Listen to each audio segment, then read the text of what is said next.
మహాభారత యుద్ధానంతరం కూడా యుద్ధంలో అసువులు బాసినటువంటి అందరి తరపున కూడా వాళ్ళకి ఆత్మ మోక్షాన్ని పొందాలని ధర్మరాజు దగ్గరుండి ఈ కార్యక్రమాలు జరిపించి కానీ రాజ్యానికి వెళ్ళలేదు.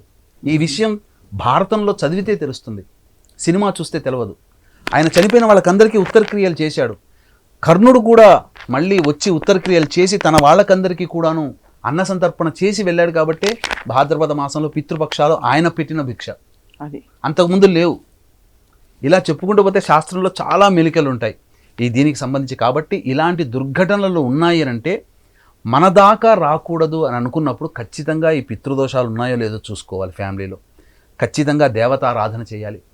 పెద్దలకి పిండ ప్రదానం అన్ని మతాల్లో చూసుకుంటే మరణం తర్వాత కొంత మాత్రమే ఇన్ఫర్మేషన్. కానీ హిందూ సనాతన ధర్మంలో మనకు అనేక ఉపనిషత్తులు, అనేక వాంగ్మయాలు, అనేక ఇతిహాసాలు, అనేక పురాణాల్లో మరణ తదనంతరం కూడా ఏం జరుగుతుంది, మళ్ళీ మనిషి ఎలా జీవిస్తాడు, ఎలా పుడతాడు అనేది కూడా మనకు చెప్పబడి ఉంది.